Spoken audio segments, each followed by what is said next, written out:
Welcome to the Parsley Cook Podcast, Zeb Balentine. Yeah, welcome, dude. It's Thanks. the first time on. You've been in the show though before. Yes. Yeah, you've done the preliminaries, right? Uh-huh. Yes. I lost. It's all good. We got you. You got here eventually. Uh-huh. Yeah. Zeb, stand-up comic here in Arkansas, but you travel all over, right? Yeah. Texas, Oklahoma. I got my start in Tennessee. Oh, I was really? living in Tennessee, so I do a lot of... I didn't know that. Uh-huh. You started in Tennessee. Where at? Comedy Catch in Chattanooga. Oh, okay. I've been there. Hell yeah, that's a fun I club. love it. Have you been to the Comedy Catch? I have not. Dude, it's dope. They've got like a upstairs balcony. Mm-hmm. Oh, wow. Yeah, and it's really fucking cool. That's cool. Mhm. Lucas and I went and did a show there, and we ended up having to. Our Airbnb was like a mile from the venue, so we're like, "Fuck it, we'll just walk." We're just gonna walk to the comedy club, and we didn't realize, but we had to walk right past there in Chattanooga. They had a little tent city, Oh, no. and we saw these dudes getting a fight over an orange. Oh, man. They were like getting into a knockout, drag out fist fight over who was going to eat that orange. And there's like, I'm talking about tents and barrels on fire and needles everywhere. And then everybody's just looking at us like, and Lucas's big goofy ass is just like, walking. Yeah. They're Hard like, to miss. Yeah, they're like, you're not in the right spot. We had multiple people come up to like, hey, you need to go. Like, you're not where you need to be. We got an Uber on the way back. You made it. Yeah, we did make it. Love the Comedy Catch. Cool. Yeah. It sounds like it's in a great part of town. Well, Yeah. the Comedy Catch isn't a great part of town. It's in there in downtown Chattanooga. We just had our path to get there. The tent city was in between us and downtown Chattanooga. I see. Yeah. Okay. That's cool. You took the scenic route. Yeah, we definitely took the scenic route. It looked like something out of a movie. Uh-huh. I was like, here's America, and here's the apocalypse right next to it. Yeah. Zeb, I've seen you perform a lot, but I haven't got to really have many conversations with you, so I'm excited that you're here. Yeah. That's cool. How long have you been doing stand-up? 3 years last month. Really? Yeah. Holy shit. Yeah. Have you been doing music the whole time? No, when I started doing stand-up, I wanted to keep the two things separate. Mm-hmm. You are But failing at that. it was just like an itch I had to scratch. Like, Yeah. And like if this is gonna sound like an oxymoron, but like I guess you could consider me a guitar comic. Like, I don't do my whole act with the guitar. I'll usually do the last 5-10 minutes, but as a consumer of comedy, a fan of comedy, I kind of hate guitar comedy. Yeah. So like, even though I do it, like if I'm watching a comedy show and a guy pulls out a guitar, I'm like, oh gosh, here we go. Like, this better be fucking funny. But now yours are. Your shit is very I funny. appreciate it. And so how old are you? I will be 40 in 4 weeks. Wow, okay. Yeah. So like how long have you've been a fan of comedy your whole life, I assume? But what made you pull the trigger to start doing stand-up? Like I wanted to do comedy for like 20 years before I actually did it. Okay. And it was 2021. I finally said, okay, my New Year's resolution, I'm going to do an open mic and get it out of my system. And it took me to October of that year. Oh, wow. And, I did it at the Comedy Catch, and it went really well. And so 2 weeks later, they had me back again for the next open mic. I wrote a whole another 5 minutes, and that went really well. And after that night, they asked me to come back and host for a weekend. And so like I was hooked. The hell yeah, point. man. So, That's what's up. Fast Yeah. track. On the fast track. right, yeah. And so I mean, like I was 36 when I started.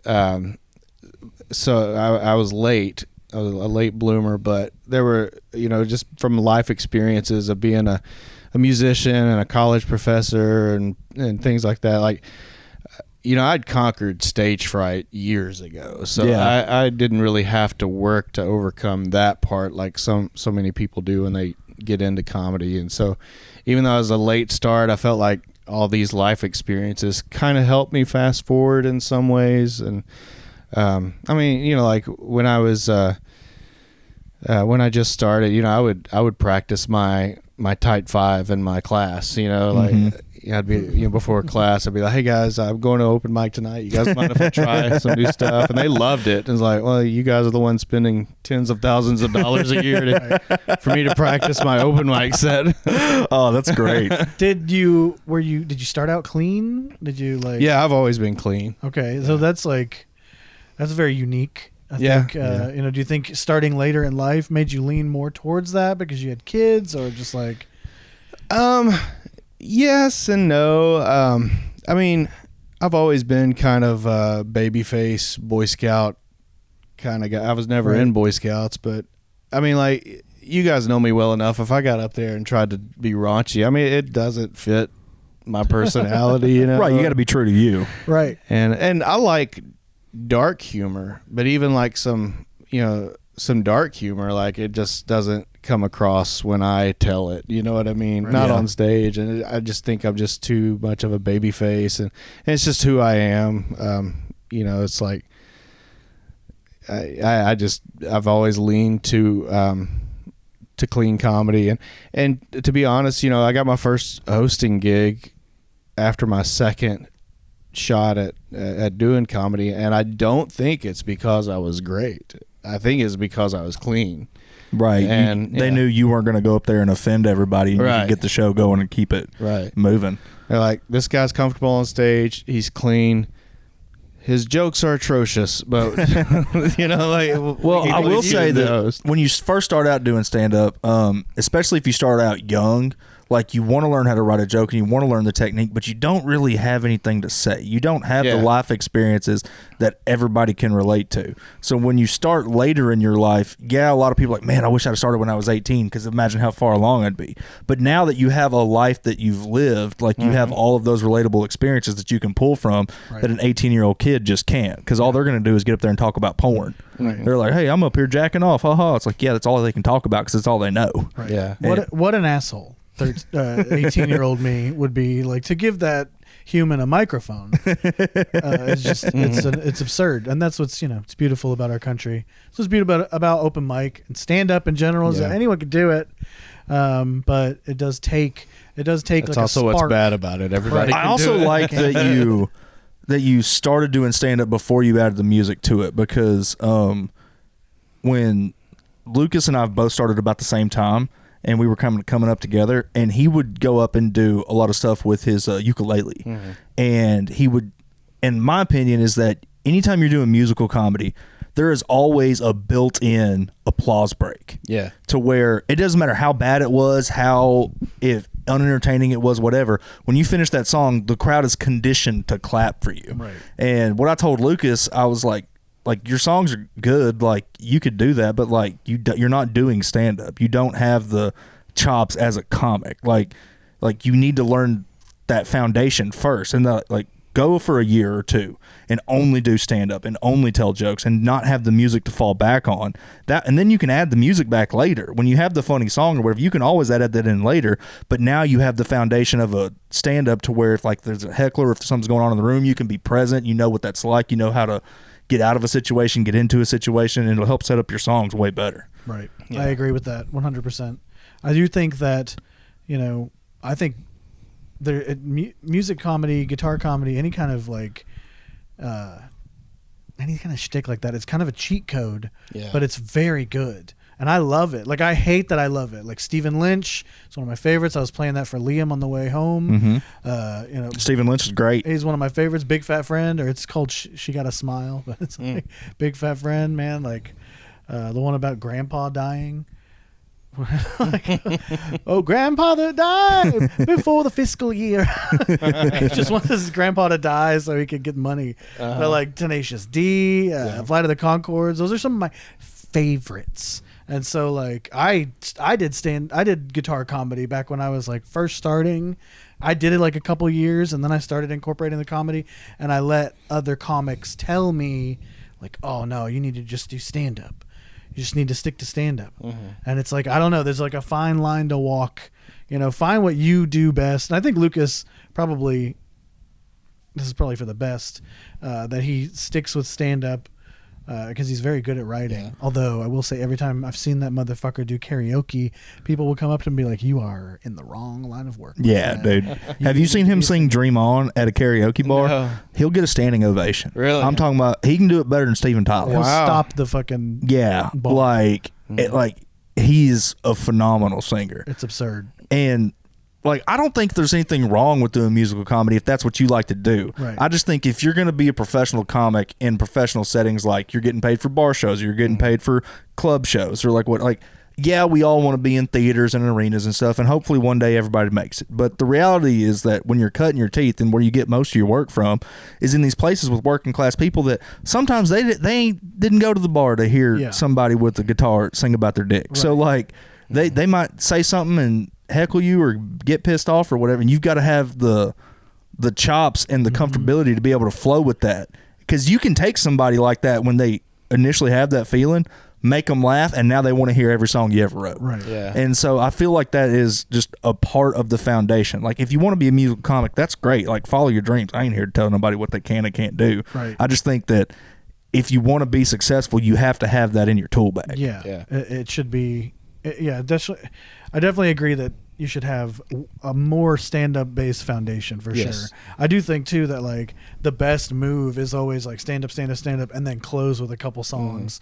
Close with one really good one. Like that's the game. But I'm sure you've noticed, but like doing an entire set of, especially if it's anything longer than 10 minutes of just singing, is the audience is like, man, I thought this was comedy. Right. Yeah. Like I thought this was a comedy stand-up show. Do you ever run into that in your longer sets with the songs? Let's see. There's been a couple of instances. I had total opposite responses where I had like a 15-minute spot, and I, for an exercise, wanted to try to do that entire thing musical comedy.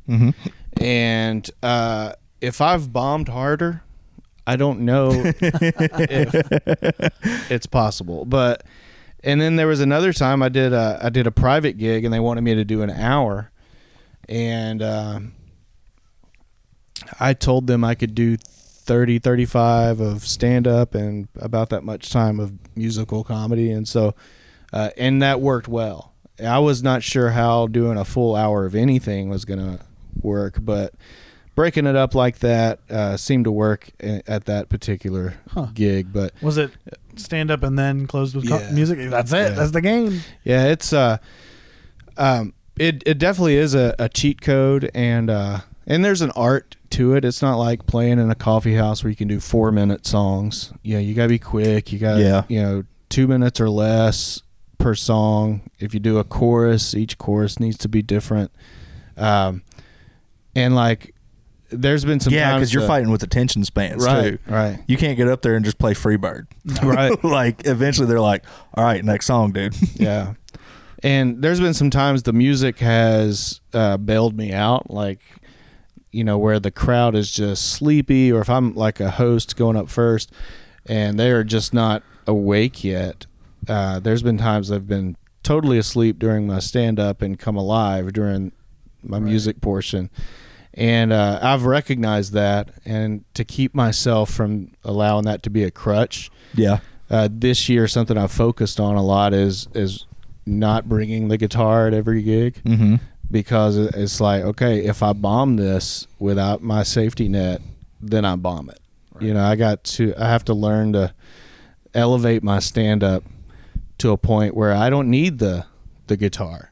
Not that I'm saying that I want to make a goal of never using the guitar again, but I want to be to a point where I don't have to have it. Right, because if you have an hour of solid stand-up and you can get up there and just kill with that, and then you want to bring in the guitar, that's just going to elevate the performance. Right. Yeah. But you never want to be in a situation where you're like, oh, fuck, they don't like this. I need to pull out something. Because I'll do that with jokes, where I'll have a joke that is like, I've been doing it for a while, I know the beats, I know how it works, and I know it's funny. And it's kind of a safety net where you're like, shit, I got to fill 20 minutes here. Like, do I want to go up here and risk it, or do I want to pull out Old Faithful and do something that I know is going to make them laugh? Right. And you have to, like you said, leaving your guitar at home, like you get to a point where you're like, all right, I know that works. Yeah. I'm wasting my time. I'm just masturbating up here if I get up here and get the laughs with this. Like, I got to put that aside and make this other stuff work and get it all better. Yeah. Got to hang that one up Yep. for a while. Don't even bring that jacket. That's important. That's tough, man. Yeah. So are you from Tennessee originally? No, I'm from Arkansas. Okay. I was just living out in Tennessee working, and What were you doing? What were you working at? I was teaching at a college. I was a professor, and I was there for 4.5 What'd you years. teach? Music, worship studies. That's cool. Like, I never knew that you worked at a college. Yeah. That's really cool. Yeah. How long were you there? I was in Tennessee for 4.5. I was at the college for 4. Gotcha. Okay. But yeah, I loved the job. I hated all the red tape. I hated all the stuff behind the scenes of higher ed. Like, What's the red tape like in a music class? well, like, okay, I come from South Arkansas. I come from a blue collar family. You know, I try not to think too highly of myself. Mm-hmm. You go in higher ed, humility is not a quality that runs rampant. Like, Yeah. they all think highly of themselves, and I don't know. I don't fit the culture of I think of kind of behind the scenes of higher ed. And you think, you know, teaching college is make your syllabus and your PowerPoint presentation, you do your thing, but like to get anything done, you got to go through all these committees, all these things, and I also found myself becoming more of a salesman and a recruiter than a teacher. Oh, really? Like for the college? Yeah, having to recruit your own students, and I was Did like, you have to like go to high schools and try to give people scholarships? I did do some of that. That's pretty cool. No, it's not. Oh, that's pretty boring. All right. No, I That's hated pretty it. Because you can change a kid's life. Like, And- it can be some poor kid that never had an opportunity, and Well, all of a sudden not- they can play a trumpet, and you can give them an opportunity. Not the scholarships that we were allowed to give. Ah, okay. It's like a little $500 scholarship Yeah, or something. I see. but- Do you want to Gotcha. spend $38,000 to Yeah. come back? I'll give you 500. You'll get a meal plan. But yeah, it's like I finally was like, I didn't come all the way out here to be a salesman and a recruiter, like, and I just stopped liking it. And also the pay really sucks. Yeah. Like I was also not only a college professor with a PhD in my field, but to make ends meet, I was also Zeb, you have a PhD? yeah. I didn't fucking know that. Yeah. Dude, that's fucking badass. Are you a doctor? Uh-huh. So we could call you Dr. Balentine? I would prefer that. Fuck yeah, if I busted my ass to get a PhD, you're calling me doctor. I'm just Goddamn, kidding, dude. Oh, I would want to be Dr. Dees everywhere I fucking go. Are you kidding me? Fucking at the Starbucks. What's the name on that? Dr. Dees. That's like, well, dude, that's amazing. Yeah. But yeah, like I was out there, like to make ends meet, I delivered pizza at night Right. to some of my students, I and hear that a like lot. after a while, it's just Got like, a PhD and you're out here delivering pizzas. is this what I'm doing with my life? Yeah. Like, I moved all the way out here to deliver pizza. Pizza You know, hand delivered. PhD. So, What are you doing now for a day job? well, I still teach a little bit online, but I also do music Cool. at a church. All right. All right. Yeah. Are you like the music director at a church? Yeah, yeah. Nice. Yeah. Okay. Wow. What the hell? You may man? be the most educated person we've had on the show. Yeah, like by far. But also like this dynamic that you have, this nightlife, where you're very, you don't do anything risky. You don't like talk shit to anybody. You're not like an asshole. You don't drink like a madman. Like but you're still out here with the us degenerates. And then you're by day. All right, if you guys turn to page 152 in your hymnals, you know what we're doing today. I got a request for this one. Yeah. Shall we gather at Well, the river? I mean, like I don't know how to respond to that. Are you Southern Baptist? Yeah. I mean, I don't tell anybody that part, Yeah, but you don't have to. You don't have to, brother. Once your name's written in the Lamb's Book of Life, yeah. God doesn't have an eraser. That's what we find out with Southern Baptist. the old Southern Baptist. Beautiful. I was raised Southern Baptist. I get it. Hell yeah, dude. Yeah. All right, man. That's probably a pretty decent paying gig for of us. I mean, you're not having to deliver pizzas right now, I are don't. I, Good? I don't have to Good. deliver pizza. It's better than a professor work. Excellent. But I'm not rolling in the dough or anything like that. you? Right. Is it for the whole church, or you're not just like the Yeah. youth? Yeah. All right, nice. Yeah. Do they have a band? Mm-hmm. Yeah, I mean, I lead from guitar. I'm not up there with a suit and tie and going like this or anything like that. Yeah. That's awesome. Dr. Balentine on the guitar. Yeah. Hell yeah. Yeah. I feel like you're like Ron Swanson. You have like an alter ego, like I feel musician. like, oh yeah, but your alter ego is that you're a stand-up comic, and none of the church people know about it. No, they all know. They're cool with it. They I guess you don't have to hide it because you're clean as a whistle, dog. Like, they can all come and watch you. Right. That's an excellent path to go down, and I feel like it's more difficult, like to be clean. I know I'm not clean. I've tried. I haven't tried very hard, but like I have some jokes that are clean, but I'm not a clean person, right. and so it doesn't fit my personality to go up there and try to be like to color inside a line that I don't believe in. Like if you believe in that line, then you can totally go up there and be authentic and be yourself. But like I say fuck every day, right. And so that's why I don't go to church, because I would say fucking church, people get mad. Right. So it's like okay, this is how I talk, so I'm just not going to go upset everybody. Yeah. And I think like as long as you're being true to yourself and the crowd feels that, they're on board for anything, whether you're like super religious or not at all, or super political or not at all. Like it's when you start being inauthentic, that's when they can smell the bullshit. They're like, fuck this guy's just dicking around.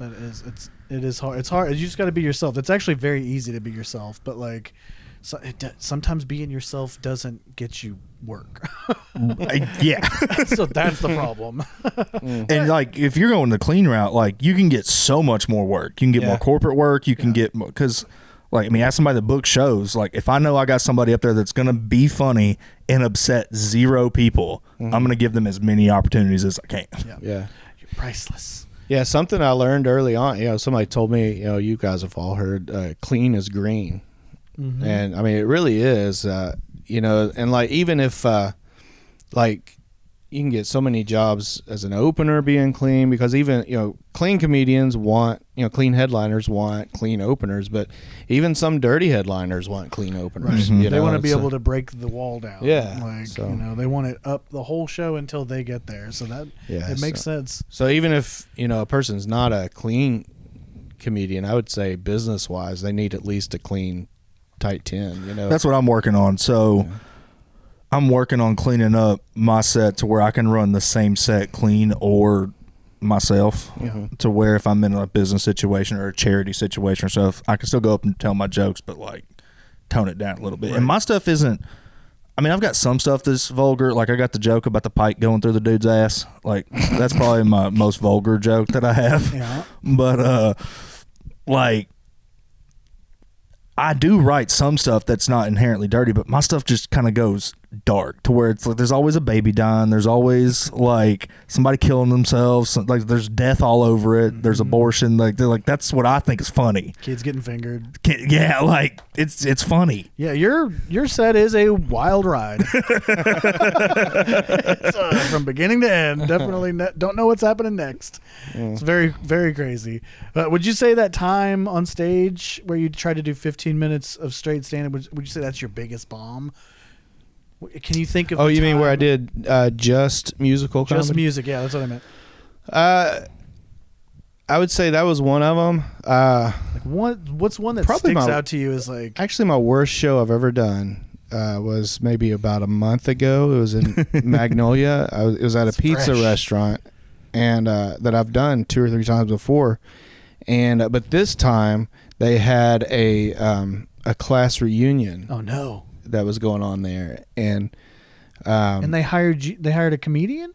Well, I was already booked for the night. I see, and they just showed up. I found out later that the owner told them like, "Hey, we have a comedian booked. You guys are essentially already paying for him. So if you want him there, we'll tell him to come on. If you don't, I'll send him his check in the mail and tell him to stay home," which I wish is what would have happened. But I show up and I'm seeing, I mean, they already have their party set up, and I tell the other comedian, Ben Jones, I was like, dude, this is either going to be a fantastic night or an awful night. There will be no in between. And It was definitely awful. What, were they just not paying attention at all? No, I mean, it was a 20-year reunion. They wanted to hang with their friends. They didn't want to listen to us. Yeah, they're all the funny ones. Yeah, I told him, I was like, we were going to do a 2-man show. I said, hey, I'm going to do like 30 minutes of stand-up and 15 of music, and then you come up and do 45. And I got in about my first opening jokes that are like ace in the holes, like fell flat. And I'm like, I don't know how to pull out of this thing because this is not going to work. So I went straight into music. All of those bombed. And I was like, Ben Jones, everybody.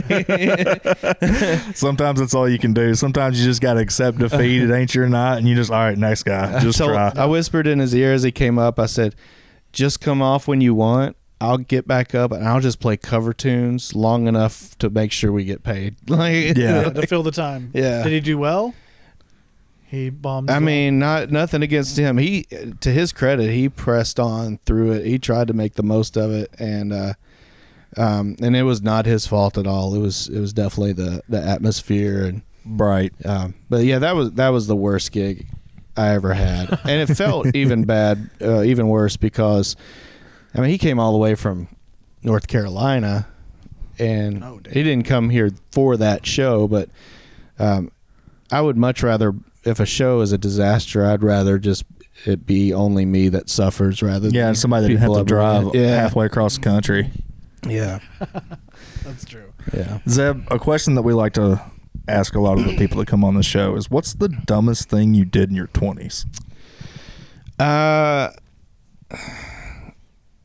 Let's see. I was telling my kids this story the other night. I went to a Baptist college, and I almost got into a fist fight with a dude in my dorm while I was butt naked. What happened there? Well, I came in from playing football or something like that. Y'all play football naked at the... No. I was going to the showers at the end of the hall, and he and my neighbor was out in the hall talking to some people, and I came out to go to a shower, and I just had nothing but a towel over my shoulder. Mm-hmm. And we had airsoft guns in the dorm as well, and he happened to have one, and he sees me, he gets furious that I'm naked, and he just shoots me point blank in the chest, and they hurt. Yeah, they do. And were you wet from the shower, or were you heading to it? I was sweaty. Oh, yeah, so that's gonna stink. Yeah. That's gonna suck. So, I mean, I just immediately had rage. Yeah. And at the time, I'm pretty mild-mannered now. Mm-hmm. Back in my early 20s, I was wound pretty tight, and I had a pretty short fuse. And I shoved him as hard as I can, and I went to like hit him, punch him, and he took off running. And I went running after him until we were on the 3rd floor. We went all the way down and out the building. And then I realized I can't chase him anymore. So I ran back up to his room, grabbed his pillow. Let's just say I cleaned myself. With that pillow. With the pillow. And everybody's laughing. And he comes back up, asks what's everyone laughing about. They tell him. And he gets in my face. We're nose to nose, just screaming at each other. Finally, and the whole time I'm thinking I'm about to get kicked out of this Christian college for fighting butt naked.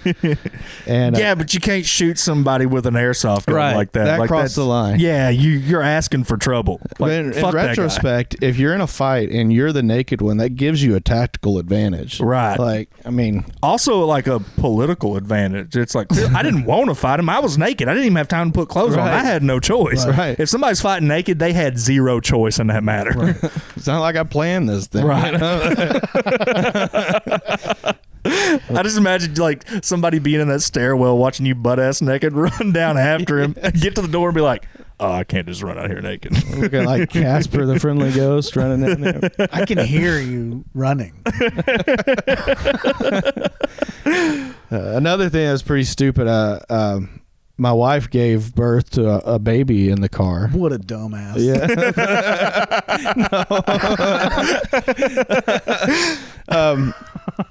Is your wife Scott's mom? He was also born in a car. No way, really? Yeah. I've got. They made it to the parking lot of the hospital. Oh, we didn't even get close. We were an hour away. Oh man, what was that backseat like? Oh, Did you sell the car? Yeah. Yeah, that's what you got to do. It was horrible. Like, I mean, we were living in Clarksville. She wanted to have the baby in Conway, where we had family, and we get all the way to Morrilton, and we have to pull over. Yeah. And he was born right at mile marker 108.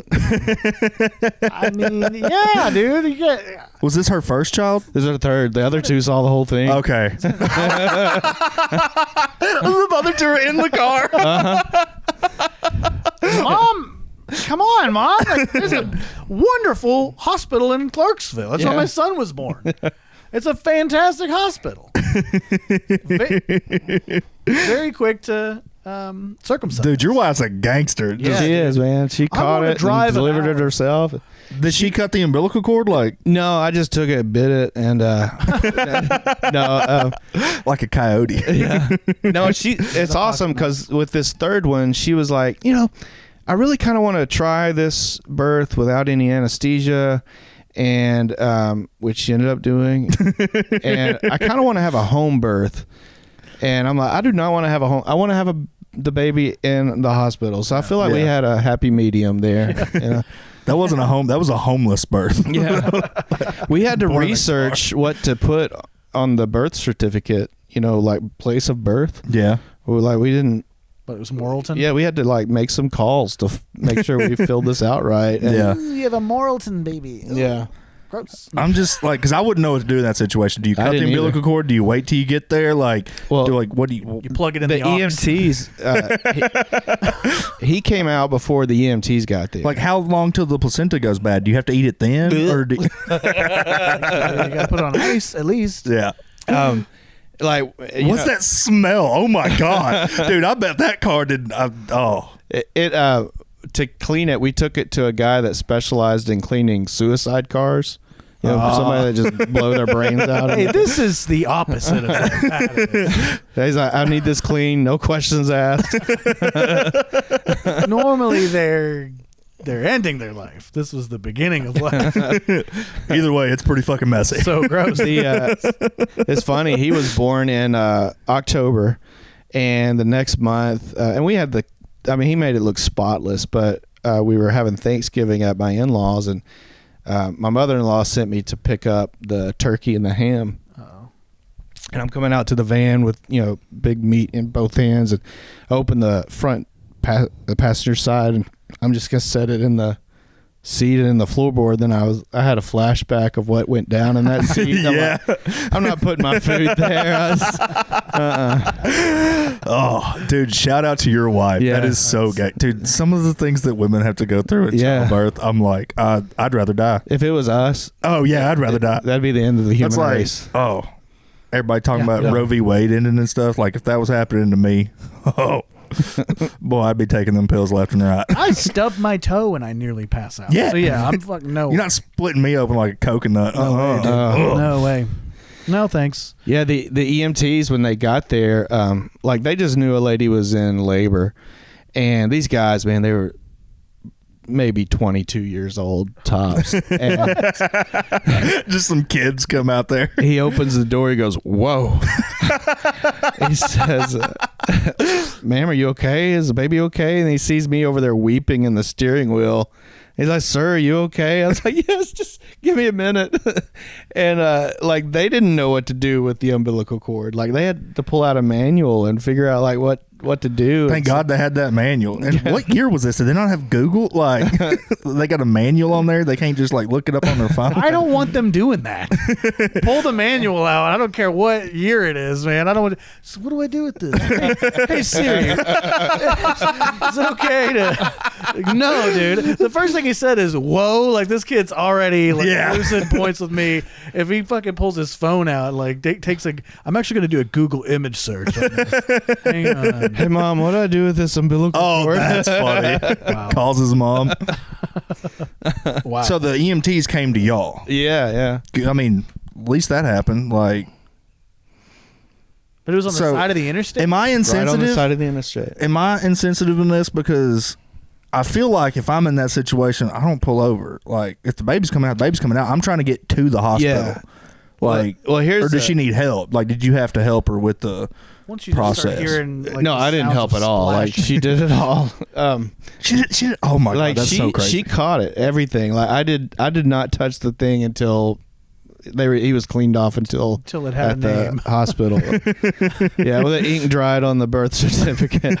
I actually still can't make eye contact with the kid these days. Mom, why doesn't Dad look at me? But yeah, why is my middle name Corolla? What kind of car was it? it was a minivan. Oh, nice. Yeah. Okay. What kind of minivan? Toyota Sienna? I think so. That's fucking luxurious. Your kid's gonna go places, man. Yeah. That's cool as shit. That's fantastic. Yeah. He loves the story though. He loves the attention he gets from telling people that. Yeah. Oh, I'm blown away. I'd freak out.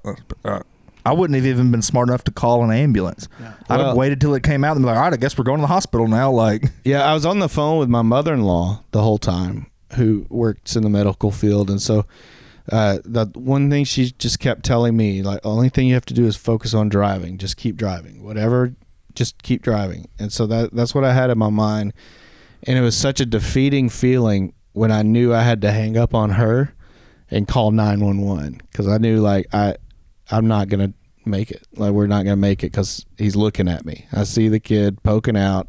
He's gonna be born in this car. And so I called 911. I was like, my wife's having a baby in the car. Like, we're on the interstate, and she goes, "Where are you?" I said, "Right around Morrilton. I'm coming up on mile marker 108." And she goes, "Okay, pull over." I said, "Well, I can't keep pulling. I gotta keep driving." She said, "Well, we can't get to you if you're still driving." I'm like, "Okay, that makes sense." And so I pull over. Meet somewhere? Yeah, I pull over. I tell the lady where we are, and I've never called 911 before. I didn't know you're supposed to stay on the line, so I was just like, "Here's where we are. Please hurry. Bye." And I just hung up and waited. And they finally showed up in about 5 minutes. But as soon as I got off the phone with that lady, like, he came out. Yeah.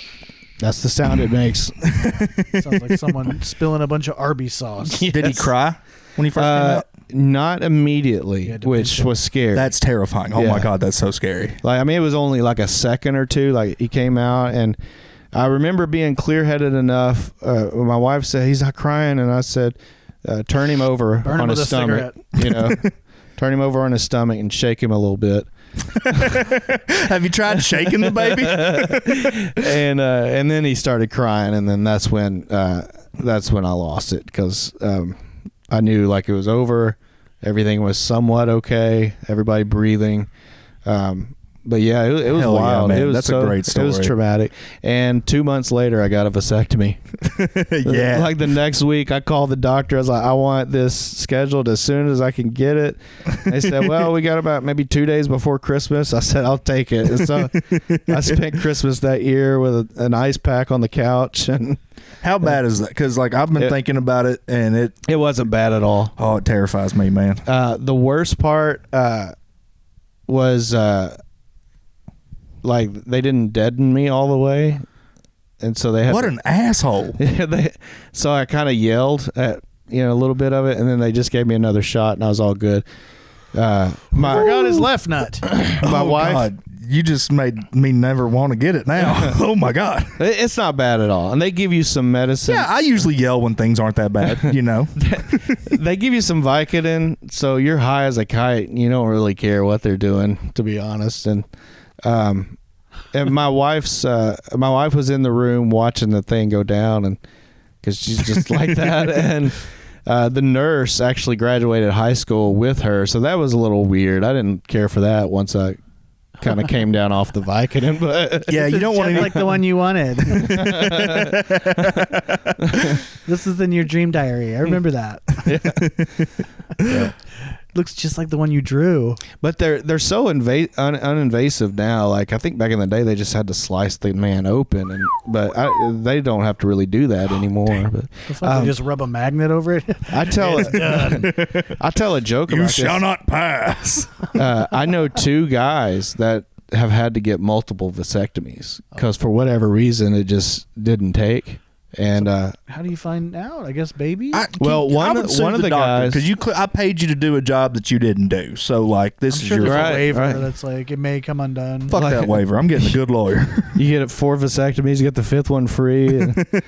But yeah, I mean that's kind of how it happened. Like the guy went in to, he got a vasectomy, and his wife got pregnant again, and went in for another vasectomy. She got pregnant again, and Who are you fucking, bitch? Like, it ain't Like- me, clearly. well, like he had some kind of. I remember him telling me about it. It's like he had some kind of just, I guess, it was a birth defect or something, some abnormality. I mean, I don't know how the plumbing really works down there, so I can't really. Exterminators in there. He had an extra emergency tube or something that I they just- didn't get. I just told him he's all that is man. Yeah. Like, Fucking super 4 sperm. vasectomies can't slow you down. I Get just- to it. Get out. Got to get to the egg. Fuck yeah, dude. Strong sperm. Yikes. Yeah, it's I like to believe mine are. Well, the whole point of this show is that we're supposed to be asking you questions to get material for comics to roast you. And I've got some of these questions here. What's something weird that you like to smell? I feel like everybody's got a secret weird thing that they smell, whether it's their own nuts or like is it dog shit or something. Like when you walk past, you're like, yeah. That's it. I think I'm embarrassed to say this, but my own farts. Is that Yeah. normal? Wow. I mean, like, That's normal. I don't want to smell anybody else's. That's disgusting. But like, Yeah, well, you rip a rank one, you're like, yeah. if I could get that in a scented candle, I would be a happy man. I mean, The worst gift ever. I wonder not why our we farts. don't hate our own farts. Because, like, my own farts don't gag me. It's your own But brand. they do gag other people. You gotta push your brand. You know, you fucking think P Diddy would be anywhere if it wasn't for him pushing Sean John? Nah, dog. I wonder if there's, like, a evolutionary benefit to liking your own farts. I absolutely think there is. I know there's a benefit to like couples that smell their own farts. Like they're couples that smell each other's farts. no, That's we're like not there yet. That's like I think you're beyond it. Now. Yeah. She watched you get a vasectomy. You watched her shit a baby out in the back seat. Like, y'all are pretty close. Yeah, I think you're beyond the fart smelling. Yeah. Hell yeah. All right. Well, this is something we ask everybody, and I'm interested to hear yours because you're pretty mild mannered. What is your most bigoted opinion, Zeb? I have a lot of them. Okay, top 3. Top 3. Okay. I would say people, most of the time, it's just from my observation, my estimation, someone that labels someone bigoted is probably the bigoted one. Or if you're quick to label somebody bigoted. They're closet bigoteurs. Yeah, absolutely. I mean, the left, the right, they both do it. They just use different terms. Yeah. The left typically uses bigot. Right typically uses snowflake. And really, that's just code for you hurt my feelings for not agreeing with me. Okay. That's one. Number 2, I think probably if we're in a presidential election and you are really excited about the person that you're going to vote for, you're probably an idiot. I don't care who you're voting for, but if you're excited about it and you can't look at the history of politicians or that politician's own history and think they're an honest person that keeps their promises, like if you are excited about voting for someone, you're probably, I question your judgment. That's a good one. I agree. If you're on the team, if you're waving the flags and you got the signs and the T-shirt and you bought the merch, yeah, you're a fucking moron. Yeah. And this one's fresh on my mind because I just watched that Zac Efron Ted Bundy movie. Mm-hmm.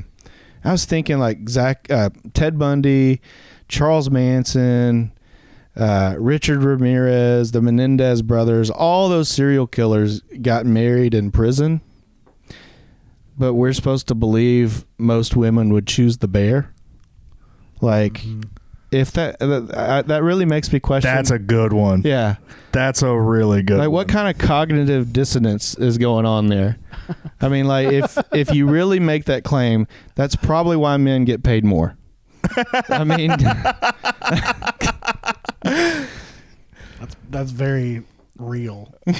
All right, women, for all three of you that listen to this, if you want to like destroy the wage gap, all you got to do is quit fucking serial killers. And well, God forbid the bear's a serial killer. Yeah. You know what I mean? It's a bear, of course it is. That's all it does is kill. Yeah. And fuck. Kill and fuck. Because it's getting mega hoes. You know what I mean? It's getting mad bitches. This bear.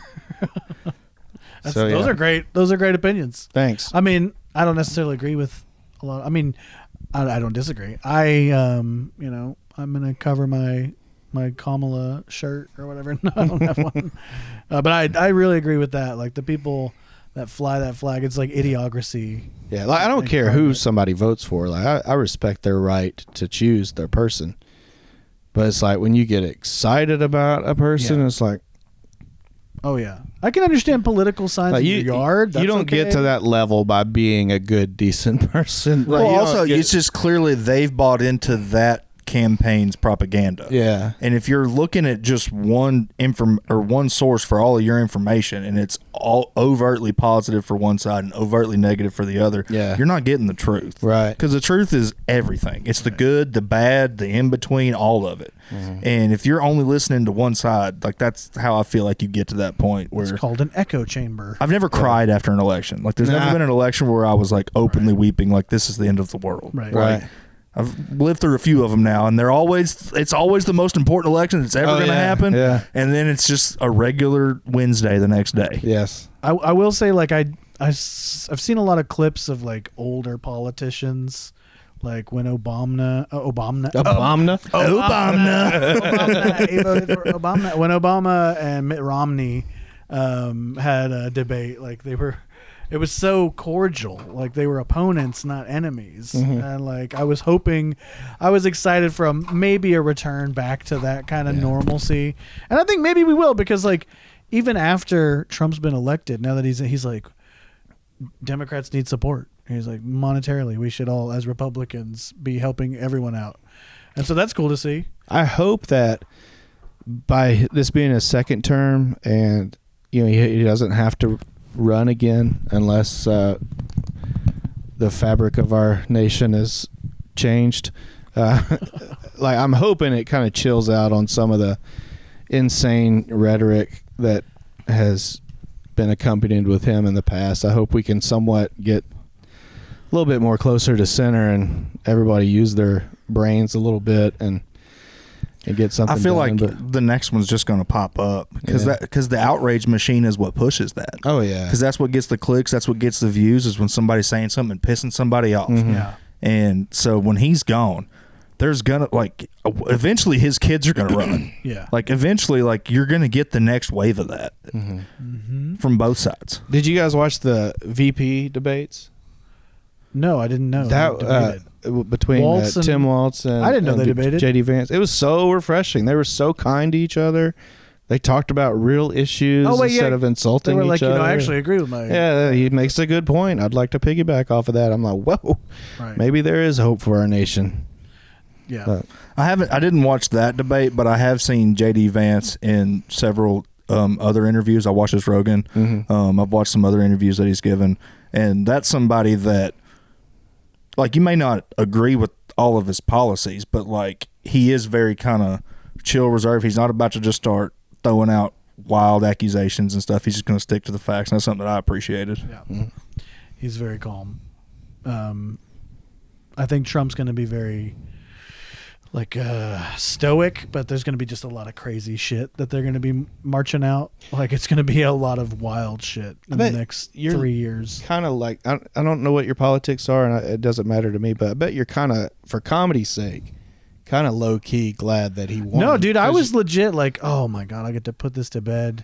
Well, you do a solid Trump impression. All the Trump impressions will go away too. Like, rest easy on a peaceful universe. Like. Trump can go the way of Thanos. Nope, you're still bringing that guitar to every show for another 4 years. No, I don't have to get it out. I'll just put it on stage. It's good. I respect your impression. I always wanted to do impressions, but I'm pretty terrible at it. I used to think I was good at impressions, and then I recorded myself to listen back, and then I just realized I'm not good at impressions. I'm just kind of okay at doing an impression of a guy doing an impression. Yeah. That's fun. I used to think I was good at it until I hung out with Lucas and Ben Push. Oh, yeah. Both of them can do really good impressions. I've never heard Ben Push. Dude, he's got some bangers. Except He can for do some this really good ones. Podcast guy he loves. He's like always doing an impression of this guy. It's very good. I heard Lucas do Jared Lowry the other night. Mm-hmm. That was spot on. Have y'all had Jared on the podcast yet? No, not yet. Yet. We just had him on the preliminaries. He didn't win, but we'll get him on soon. Yeah. Yeah, he'll be on here. Eventually. Yeah. We got to have him on a podcast. Oh, yeah. I have no idea what that man will say. Spider-Man. Yeah. That's my favorite Jared quote. Jared's very good as well. Like it's. I lived with him. Like, Really? yeah. Oh, wow. I lived with him for What's a year. he like? Exactly. How he is, that's how he is. So man. that's not an That's act. not an act. Okay. That's who Jared is. I've kind of wondered. I'm like, is he just like... My favorite Jared story that I have, I was living with him, and I was in the kitchen doing dishes, and he's sitting in the living room in a chair looking out the window. TV's off. It's dead quiet. And I just hear, Spider-Man. And I like poke my head in there. I'm like, do you say so? Like, what's up, man? And he goes, Spider-Man. That was the whole conversation. I was like, cool. And I just went back to doing the dishes. Like, that... Then that's Jared. That's just who he is. Did he just remember his tattoo? Like, I don't, dude. I did not get any more information than that. That was one of those that I was like, I'm trying to talk to you, and we're not in the same dimension right now. Yeah. And I don't think it's drugs. I think that's just your brain chemistry. And so I'm not gonna try to bridge this gap here. I'm just gonna slowly back away. Yeah, I think I'd leave too. Yeah. When I first saw Jared, which I love his comedy, Oh, he's funny. Like, Jared's real funny. my first impression is like, okay, he's a character comic. That's what I thought. When I first saw him, I thought that was an act he was doing. And then seeing him off stage, I'm like, okay, like he's committed to, like, he's method acting this kind of thing. Yeah. Like, and then I'm like, he might really just be that way. Yep, that's how he it's is. Cool, I love it. Because when I first saw him, it was in 2017, and this is after Trump first got elected, and like identity politics is huge, and everybody's like worried about insulting anybody and being offensive and stuff. And he goes up there, and I'm like, what an asshole. He's just up here just like impersonating a retarded guy. Like he's a fucking dick. And then he came off stage. I started talking to him, and I was mad. I was like, bro, you can't do this anymore. And then like about 5 seconds later, I was like, oh, I'm the asshole. Like, okay. If it wasn't a character, it'd be so genius. Oh yeah, it's great. It's like, wow, Yeah. you're unstoppable. And he catches waves, man. He buried me at the World Series of Comedy in Little Rock in like 2018. Mm-hmm. Like I had to follow him, and he did like 4 minutes of stand up and then closed on his diabetes song. Have you heard his diabetes song? Oh, dude, he gets out a guitar and plays it and sings a diabetes song he wrote, and it is so funny. Wow. I'm talking. He got a standing O, and then they're like, "All right, here comes Bair," and I'd been doing stand up for a year, so like all I'm doing is dick and weed You jokes. can't follow the guitar comic. No, because he killed. He fucking murdered. Wow. You can't follow the guitar comic. That's right. Everyone knows that. That's right. Damn. Well, Zeb, do you have any shows you'd like to hype up before we get you out of here? I'm hosting the Looney Bin this week. When does this drop? This will come out this coming weekend. Okay, yeah. So I'll be at Looney Bin Wednesday through Saturday. Congratulations. Yeah, thanks. That's dope. 22nd, I'll be Joplin, Missouri, for a hurricane relief show, which I'm pumped about. And December 10th, I'll be doing a Christmas party for a bank in Magnolia, I believe. So Nice. yeah. We've got Old Bank coming up in Russellville. Yeah, November 23rd. You and Is it Joe 23rd or Means. 22nd? Oh, you're right. 22nd. That's yeah, right. I thought it was 22nd. Cool good, venue. Good call. 1122. You and Joe Means gonna double feature there. I'm gonna be up in Joplin this weekend for their Puff Puff Laugh show. That's gonna be fun. I'm jealous of you going to that one. It's gonna be real fun. And then our show on November 25th. Which is now at the Joint Comedy Theater in North Little Rock. We have moved venues. First of all, I'd like to say thank you so much for listening to anybody that's listened this far. Appreciate the hell out of you. You make this show what it is. Please like and subscribe and come out to our live show in North Little Rock. It's going to be very fun. We've got a great roast battle happening. Zeb's going to be competing for the partially cooked undisputed roast battle champion. It's going to be a great time. Please come out. Got a shot. You got a shot, man. Yeah. JJ is our current champion. He's a fantastic rider. He's always got the gloves off. So, but you got this. You Cool. can do it. I believe in you, Zeb. Thank you. Thank you. Thank you guys for doing this. Yeah, thank you. Love you, Thanks gentlemen. for having me on. Peace. Appreciate it.